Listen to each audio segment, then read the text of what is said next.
Muy buenos días a todos, Dios me los bendiga. Franklin aquí otra vez con ustedes y estamos continuando con nuestro devocional diario. Hoy día estamos leyendo en Romanos capítulo 14. Entonces, antes de empezar, vamos a orar para que sea el Espíritu Santo el que nos lee y nos ministra su preciosa, hermosa palabra.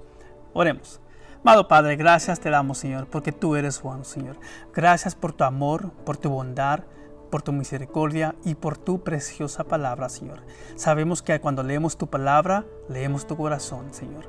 Te pedimos en este momento, Señor, que las palabras que escuchemos esta mañana sean palabras personalizadas para cada corazón precioso que está escuchando este devocional. Y que tú crezcas y yo mengüe en este momento y traigas una palabra oportuna y a su tiempo aquí y ahora en la vida de cada creyente. Te lo pedimos y lo recibimos en el nombre poderoso de Cristo Jesús. Amén y amén. Bueno, mis amados, hoy estamos leyendo en Romanos capítulo 14 y déjate digo algo, este es un capítulo tan interesante. Este capítulo, te voy a decir algo, a todos nosotros nos va a pisar los talones, porque va a tocar muchos temas muy interesantes, temas que estamos viviendo hoy en día. Ahora, recuerden que Pablo le está escribiendo a la iglesia romana. Entonces, obviamente, aunque Pablo no los conoce personalmente, aún no ha viajado a Roma, obviamente a Pablo se le ha informado que esta iglesia está enfrentando muchas cosas, muchas disputas, muchos temas de discusión, muchos debates. Y en la medida que vamos a ir leyendo este capítulo, yo voy a estar tocando los temas que nosotros como creyentes vivimos hoy en día. Y se van a dar cuenta que no hay mucha diferencia. Hay mucho de lo que los cristianos en aquel entonces estaban viviendo que nosotros hasta la fecha estamos viviendo. Entonces, abróchate bien tu cinturón esta mañana porque este capítulo sí creo que nos va a pisar los talones a cada uno de nosotros. A mí ya me los pisó muchas veces, pero te advierto. Bueno, vamos a leer primero que todo. Este capítulo, primero que todo, va a tocar lo que son las convicciones. Ahora, recuerden que desde el capítulo 1 hasta el capítulo 11, Pablo toca temas meramente doctrinales y a partir del capítulo 12 empieza a abordar las necesidades espirituales de la iglesia, temas espirituales, temas de creencias. En el capítulo 14 empieza a hablar acerca de las convicciones que tenemos como creyentes. Déjate digo algo. Una cosa es un tema doctrinal, otra cosa es convicción. Y Pablo aquí va a abordar cada convicción que uno tiene como creyente. Convicciones que no son malas por sí solas, pero se convierten en malas no por la convicción misma, sino por la manera en el que el creyente la trata, la maneja. Ya verás, es aquí donde sale mucha religiosidad, mucho legalismo. Te va a sorprender esto, por eso me fascina mucho este capítulo. Bueno, leamos. Dice primero, capítulo 14, versículo 1. Romanos capítulo 14, versículo 1. Dicen, acepten a los creyentes que son débiles en la fe y no discutan acerca de lo que ellos consideran bueno o malo. Este solo versículo acaba de sentar la base para todo lo demás. Te lo voy a leer otra vez. Vea lo que dice. Acepten a los creyentes que son débiles en la fe y no discuten acerca de lo que ellos consideran bueno o malo. Recordemos, Pablo aquí empieza a hablar acerca de las convicciones que nosotros tenemos, no de los temas doctrinales, no de teología, convicciones. Déjate digo algo, y cuando hablamos de convicciones, el cuerpo de Cristo, todo dependiendo de tu trasfondo, de dónde saliste, puede que saliste de un trasfondo religioso, de un trasfondo agnóstico, ateo, qué sé yo, o de otra, sea lo que sea, todo tu trasfondo te va a influir a tu manera de ver la palabra de Dios y cómo tú vas a observar y hasta posiblemente juzgar a los creyentes en sus conductas, en sus palabras, en sus estilos de vida. Todos nosotros tenemos convicciones formados a lo largo de nuestra vida. Entonces, cuando llegamos a la palabra de Dios y nos hacemos cristianos, como ya tenemos tantas convicciones, estas convicciones sin saberlo se introducen en nuestra creencia cristiana. El problema no es eso. Bueno, depende. El problema cuando tenemos convicciones es cuando nosotros las hacemos religiosas, las hacemos en legalismo. Por ejemplo, te voy a dar un ejemplo perfecto. No está aquí, bueno, está aquí, pero me voy a adelantar. Dice, por ejemplo, cuando hablamos de cristianos, algo que tú ciertamente has vivido en la iglesia. Es un tema delicado, pero te dije, este capítulo va a pisar nuestros talones y es importante que esos temas se aborden en la iglesia, se toquen, porque es ahí donde a menudo salen malos entendidos, confusión y hasta corazones lastimados. Entonces, ese es son temas delicados, pero voy a tocar porque es uno que sale más que todo. Tomemos el tema de la mujer, de la hermana y el uso del pantalón. Hay muchas iglesias que te dicen que una mujer no puede usar pantalón. Y si usa un pantalón, es ya cuestión de condenación. Tiene que ver con esa condenación y hasta te dan escrituras. Sin santidad, nadie verá al Señor. Y yo personalmente lo he visto entre hermanos y hermanas. Porque una hermana se puso un pantalón. Ay, Dios, perdóname, Señor, se puso un pantalón la hermana, olvídate. Y es lo que pasa. ¿Y por qué? Toman convicciones que ellos piensan que ven en la Biblia y los convierten en religiosidad, en legalismo. Y se aferran tanto a esa convicción que para ellos no hay otro modo de verlo. Se tiene que ver de esa manera. Ese es un ejemplo perfecto de una persona débil en la fe. ¿Te digo por qué?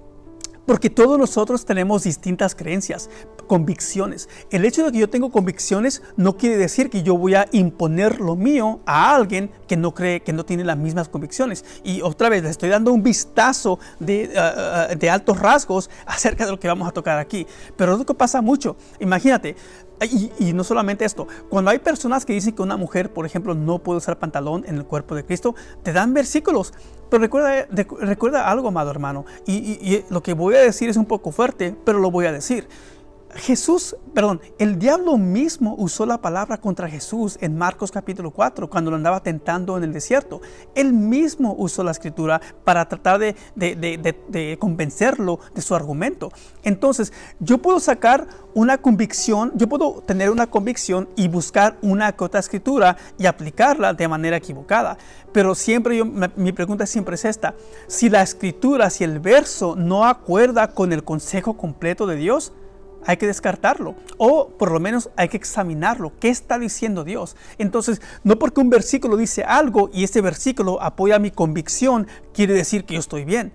Quiere decir que hay que examinar la palabra, el consejo total de la palabra de Dios. Pero no solamente eso, recuerda, son convicciones. Entonces, yo puedo buscar en la escritura cosas que van a alimentar mi convicción, que van a alimentar lo que yo creo, y eso no debe ser. Yo tengo que ver la palabra de Dios tal y como se dice, tal y como Dios habla, y no tengo que ver en ella lo que no hay.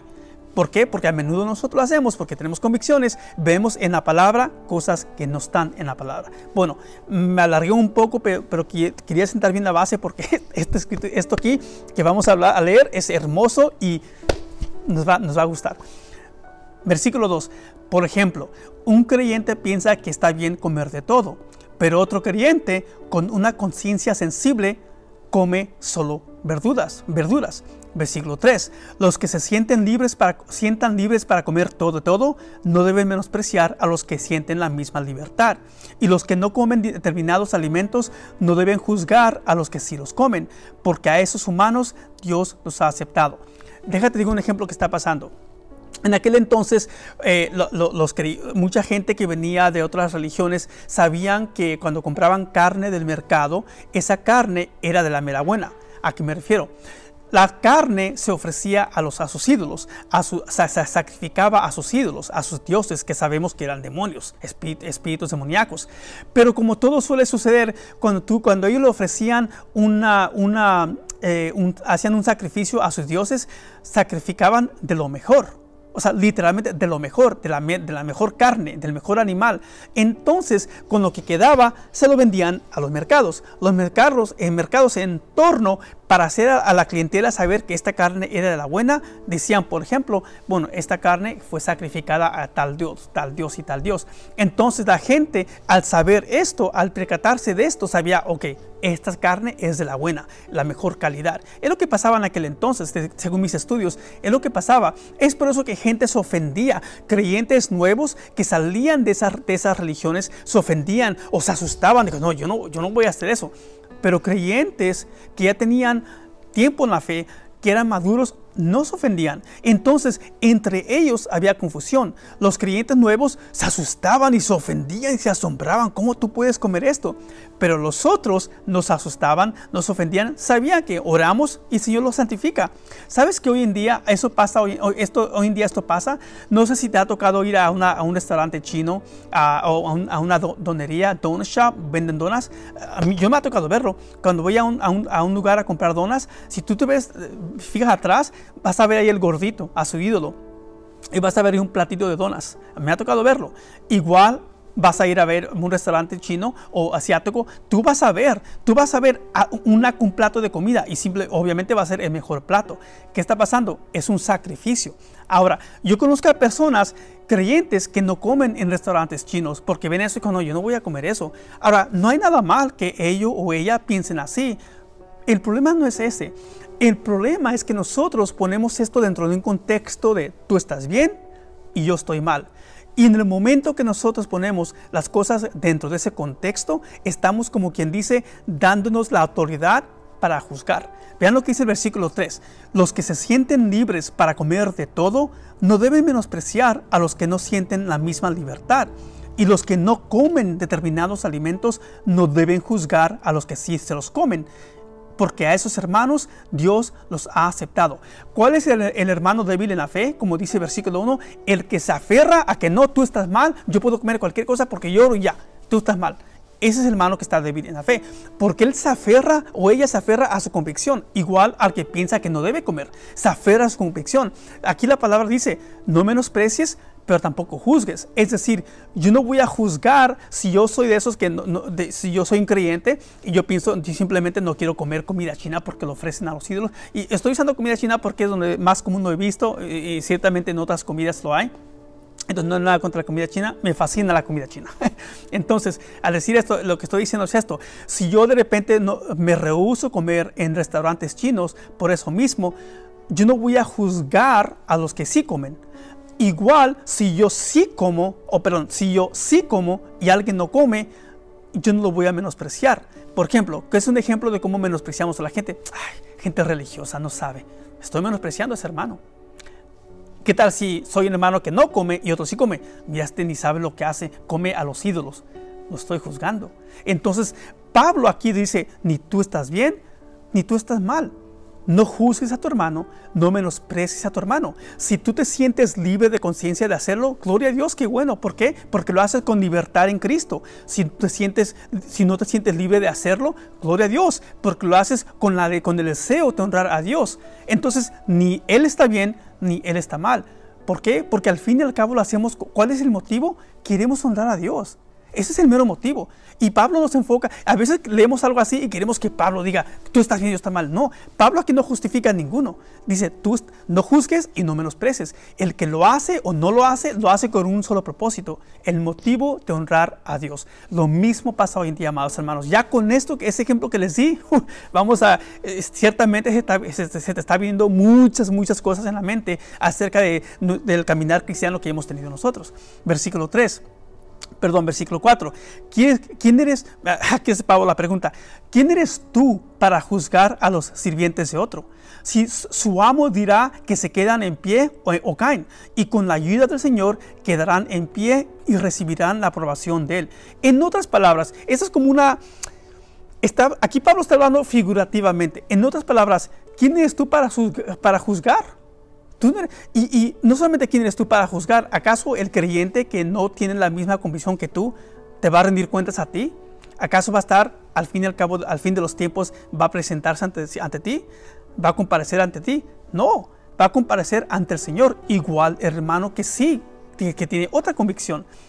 ¿Acaso tú te vas a someter a Él? ¿Acaso Él o ella es tu Señor? No. Dios, Jesús es tu Señor, es nuestro Señor. Entonces Pablo aquí otra vez está haciendo el argumento. Nosotros no debemos juzgar porque ellos no van a rendir cuentas a nosotros, y no debemos menospreciar porque nosotros tampoco vamos a comparecer entre ellos. Entonces, otra vez, Pablo aquí nos está dando un contexto adecuado, un contexto bíblico. Hablemos y caminemos y tratemos a los demás con amor. Con distintas convicciones, tratémoslo siempre con amor. Versículo 5, me gusta del mismo modo, algunos piensan que un día es más sagrado que otro, mientras que otros creen que todos los días son iguales. Cada uno debería estar plenamente convencido de que el día que elija es aceptable. Esto es maravilloso. Te voy a dar un ejemplo. Hablemos de los servicios. Típicamente hay personas que te argumentan que no, el día adecuado para servir al Señor, para ir al servicio, es un sábado. Porque fue el día del sábado, fue cuando según los judíos, la tradición judía, es el sábado cuando empieza la semana. Otro dice que no, es el domingo. ¿Por qué? Pues ese es el día del Señor. El domingo fue cuando Jesús resucitó. Pero ¿sabes tú que nosotros como creyentes neotestamentarios, la escritura en el Nuevo Testamento no nos instruye nada acerca de eso? Si nosotros como creyentes celebramos el culto, el servicio los domingos, es por costumbre, es por tradición, y no hay nada mal con eso. Pero si digamos yo de repente, yo decido abrir una obra y yo digo, para mí el día va a ser el jueves. Ese va a ser el día de servir al Señor. ¿Sabes tú que no hay nada mal con eso? Porque la Biblia, el Nuevo Testamento, no nos da instrucciones en particular. Nosotros hacemos cosas por tradición, por costumbre, pero lo que pasa es que a veces queremos imponer. Y es a eso a lo que Pablo se opone. No juzgues y no menosprecies. Te voy a dar un ejemplo perfecto. Y esto pasa cada año. No está aquí, pero voy a tocarlo. Hablemos de la Navidad. Yo conozco hermanos, y ciertamente a lo mejor si tú estás escuchando esto, puede que tú hayas en algún momento creído esto, o a lo mejor lo crees. Pero quiero que sepas que lo que voy a compartir es para nuestro crecimiento, para que sepamos y seamos libres del pensamiento equivocado. Hablemos de la Navidad.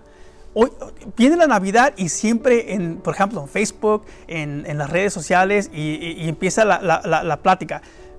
¿Por qué vas a poner un arbolito de Navidad? Es algo pagano, tiene raíces paganas, y hay personas que te dan toda una lección de la historia de cómo empezó, cómo se introdujo en el cristianismo. Y interesante. Pero ¿sabes tú que para Dios eso no le importa?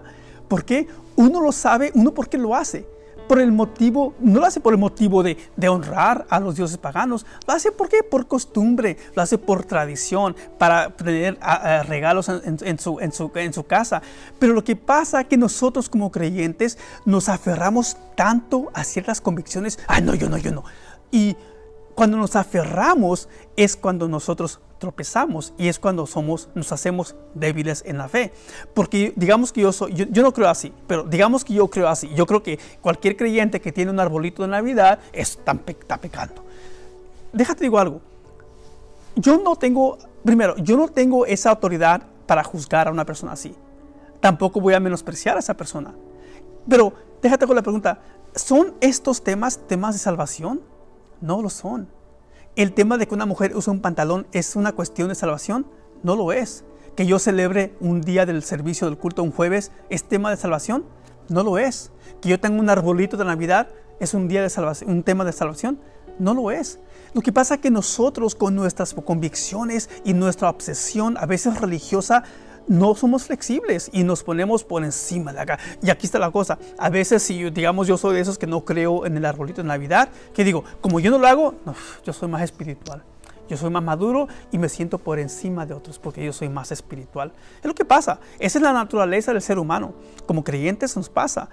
A mí me ha pasado, yo admito, hay cositas que a mí me ha pasado. Recién compartí con mis pastores acerca de ciertas cosas con las que yo por mucho tiempo he luchado en el culto del servicio. No voy a compartir qué es porque no es nada mal, pero compartí con ellos. Les dije, ¿saben? Cuando estamos hablando cuando hacemos ciertas cosas en la iglesia, yo siempre he luchado. Pero te digo por qué he luchado, por el trasfondo de donde Dios me sacó. Entonces para mí ha sido una lucha, pero al mismo tiempo nunca he pensado, no, está mal hacer esto. Nunca lo he pensado. Simplemente para mí es algo donde a mí me cuesta, eso es todo. pero tiene que ver por mi trasfondo. Y no en ningún momento voy a juzgar y voy a menospreciar. ¿Ves? Este capítulo es hermoso porque yo sé que los talones se están pisando, yo sé, pero es bueno, amados. Es bueno compartir esto para que sepamos lo que nosotros como creyentes, cosas que tenemos que darle perspectiva adecuada. Hay que darle perspectiva bíblica a las cosas que nosotros a veces, por las cuales nosotros a veces discutimos o disputamos. Aquí te va otro. Yo antes, cuando hice un creyente, y hasta la fecha me cuesta, a veces tengo el error de caer en debates. No siempre lo quiero hacer, pero me aferro porque yo estaba en el equipo de debate en la high school, en la preparatoria, me fascinan los debates, y a veces yo me dejo llevar por esto, y yo caigo en esto. El Señor, en ciertas ocasiones, el Señor me tuvo que hablar, me tuvo que, como dice, jalar atrás. Hijo, yo no te he llamado a pelear. Yo no te he llamado a discutir. Aquí me estoy haciendo un poco vulnerable, pero es la verdad. A mí me ha pasado muchas veces, y el Señor más que una vez ha tenido que corregirme. Bueno, continuemos porque estamos en 20 minutos y apenas vamos a medio camino. 6. Los que adoran al Señor un día en particular lo hacen, ¿por qué? Para honrarlo a Él. Y los que comen toda clase de alimentos lo hacen para honrar al Señor, ya que le dan gracias a Dios antes de comer. Y los que se niegan a comer ciertos alimentos también quieren agradar al Señor y le dan gracias a Dios. Ahí está el motivo. Fíjate, dos distintas acciones, la misma motivación. ¿Cuál es la motivación? Quieren agradar al Señor. Quédate con ese contexto, y ese es el contexto adecuado porque es el contexto o la perspectiva bíblica. Al fin y al cabo, lo que queremos hacer es agradar y honrar a nuestro amado Señor. Versículo 7. Pues no vivimos para nosotros mismos, ni morimos para nosotros mismos. Si vivimos es para honrar al Señor, y si morimos es para honrar al Señor. Entonces, tanto si vivimos como si morimos, pertenecemos al Señor. Parece trabalenguas esto, ¿no? Cristo murió y resucitó con este propósito: ser Señor de los vivos y de los muertos. ¿Por qué entonces juzgas a otro creyente? ¿Por qué menosprecias a otro creyente? Recuerda que todos estaremos delante del tribunal de Dios. Si nosotros caemos en ese error de juzgar o menospreciar, vamos a dar cuentas, vamos a rendir cuentas ante el Señor Jesús. ¿Por qué trataste a tu hermano de esa manera? ¿Por qué trataste a tu hermana de esa manera? ¿Por qué hacerlo? O sea, tenemos que ser sensibles y caminar en amor. Cuando estaba en el Instituto Bíblico, nuestro pastor compartió una historia que a mí me fascinó mucho, y compartió una historia de una mujer, una hermana, una jovencita, unos 20 años, llegó a la iglesia y ella aceptó al Señor con todo su corazón, se derramó su amor. Entonces, en la medida que ella iba a los servicios, esta muchachita se vestía pues con faldas muy cortitas, ropa muy reveladora. Lamentablemente, unas hermanas la criticaron y la reprendieron, se apartaban de ella. La pastora se acercó con mucho amor y gracia, le empezó a hablar de la palabra. Con el tiempo, esta muchachita por su propia cuenta empezó a cambiar su vestidura. Ese es un ejemplo de cómo nosotros nos acercamos a alguien con amor, con gracia, y no con una actitud carnal. Esta hermana cómo se viste, mira, pantalones acá apretados, faldas acá, este hermano muy acá, muy musculoso. No, amados, hay que caminar en amor, hay que caminar con gracia. Si somos llamados al mundo, ¿cómo podemos nosotros entonces predicarle y mostrarle el amor y gracia a aquellos que ofenden nuestras emociones? Yo ando mucho por el metro. Hace un mes o 2 meses el Señor tuvo que lidiar conmigo porque yo empezaba a apartarme de la gente indigente porque andan agresivos, andan olorosos, andan todo tipo. Y me acuerdo, me senté y el Señor me dijo claramente: así como tú lo desprecias, yo lo amo. Fíjate cómo me dijo el Señor: así como tú lo desprecias, yo lo amo. A mí me dolió. ¿Por qué? Porque estas personas, sea como fuere, también necesitan de Dios.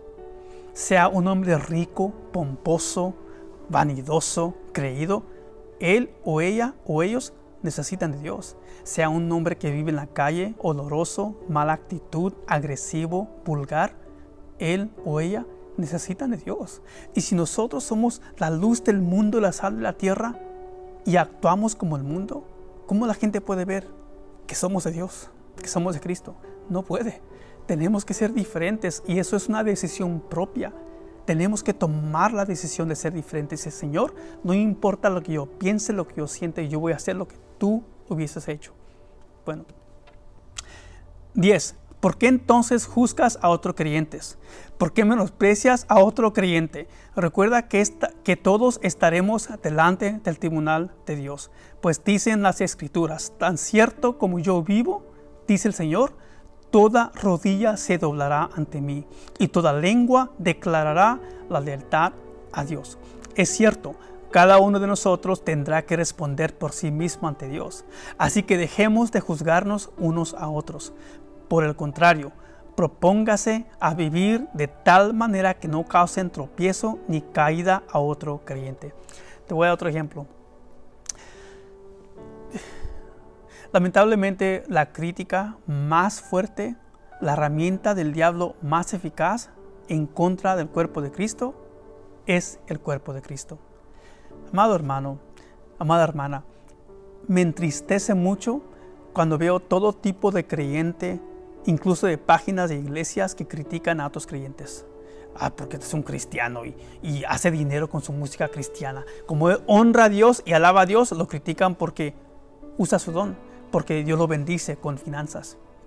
O a lo mejor dio una profecía y a lo mejor esa profecía no se cumplió y luego lo tildan de falso maestro.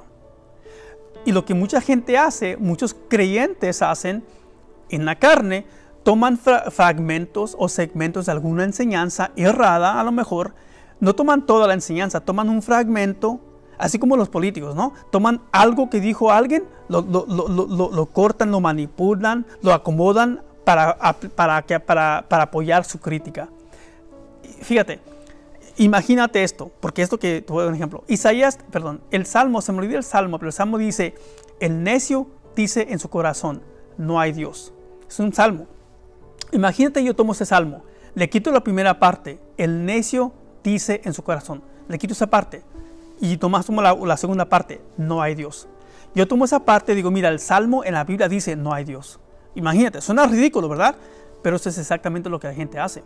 Toman fragmentos de enseñanzas, de predicaciones, las acomodan y luego critican a otros pastores, a otros predicadores y dicen, esto es el diablo, estos son del diablo, estos son falsos maestros. Es triste, amada familia, que el diablo tenga tanta cabida en el cuerpo de Cristo. Es triste que el diablo tenga tanto varón y mujer de Dios y los use a su gusto. Pero lamentablemente eso pasa. Palabra fuerte, yo sé, pero es la verdad. Recuerden, con Pedro pasó lo mismo. Jesús le preguntó a Pedro, ¿quién dices que soy yo? Tú eres Jesús, el Hijo del Dios viviente. Bendecido eres tú, Pedro. No te lo ha revelado ni carne ni hueso, sino mi Padre que está en el cielo. Estoy parafraseando. En ese mismo capítulo, Jesús le dice a Pedro y a los apóstoles las cosas que han de acontecer. ¿Qué le dice Pedro? Señor, ten misericordia de mí, que semejante cosa no te pase. Jesús lo ve y le dice, apártate de mí, Satanás. Le acaba de decir, eso es Dios, lo que tú estás diciendo. Y luego en ese mismo capítulo dice, ese es el diablo lo que está hablando. Nosotros como creyentes, no importa en qué nivel estemos, que seamos maduros y maestros, y tengamos cuidado a no ser voceros de del diablo. Porque si nosotros nos descuidamos, podemos ser voceros del diablo sin darnos cuenta. Pedro es un ejemplo perfecto. Hay otros ejemplos. No quiero alargar esto porque ya estamos a media hora, pero sigamos. Versículo 13. Así que dejemos de juzgarnos unos a otros. Por el contrario, propóngase vivir de tal manera que no causen tropiezo ni caída a otro creyente. Por eso que dije, cuando criticamos a otros creyentes, eso causa tropiezo en otros creyentes. Otros creyentes que son nuevos, que están creciendo. Ay no, yo ese pastor no lo escucho porque es un falso maestro. Él dice mentiras. El pastor de la prosperidad. O sea, se dejan moldear por la crítica de otros creyentes y hacen tropezar a estos creyentes. Versículo 14. Yo sé y estoy convencido por la autoridad del Señor Jesús que ningún alimento en sí mismo está mal. Importante. Pero si alguien piensa que está mal comerlo, entonces para esa persona está mal. Si otro creyente se angustia por lo que tú comes, entonces no actúas con amor si lo comes. No permitas que lo que tú comes destruya a alguien por quien Cristo murió. Aquí está Pablo hablando del amor maduro, del amor sacrificial. Si yo estoy con un hermano y él me dice que él no come comida cristiana, si él me dice que no come comida china porque sacrificada a los ídolos, pero yo no pienso así. Y si sé que ese hermano es un poco más nuevo en la fe, por amor sacrificial, yo no voy a ir a comer con él a un restaurante chino. Voy a ir a otro restaurante. ¿Por qué? Porque no quiero que no quiero que mis acciones, no quiero que mi libertad en Cristo sea tropiezo para él o para ella. Con amor, ese es un amor sacrificial. Sacrificial, esa es la clave. Estoy sacrificando lo que a mí me gusta por amor a mi hermano, porque yo no quiero ser un tropiezo. Mi libertad en Cristo no quiero que sirva como tropiezo. Recuerda esto, es muy potente lo que acabo de decir. Pablo habla mucho acerca de esto en 1 Corintios capítulo 13, el capítulo del amor. Habla de todo lo que nosotros tenemos, pero si no hay amor, nada nos sirve, nada aprovecha. Lo mismo está diciendo aquí, muy similar Pablo. Amor sacrificial. 16. Entonces, ¿no serás criticado por hacer algo que tú crees es bueno? 15. Si otro creyente se angustia por lo que tú comes, entonces no actúas con amor si lo comes. No permitas que lo que tú comes destruya a alguien por quien Cristo murió. Entonces no serás criticado por hacer algo que tú crees que es bueno. Pues el reino de Dios no se trata de lo que comemos o bebemos, sino de llevar una vida de bondad, paz y alegría en el Espíritu Santo. Si tú sirves a Cristo con esa actitud, agradarás a Dios y también tendrás aprobación de los demás. Por lo tanto, procuremos que haya armonía en la iglesia y tratemos de edificarnos unos a otros. No destruyas la obra de Dios a causa de lo que comes. Dice a causa de lo que comes, pero en verdad lo que es Pablo a lo largo de todo este capítulo, a causa de la actitud con la que hacemos las cosas.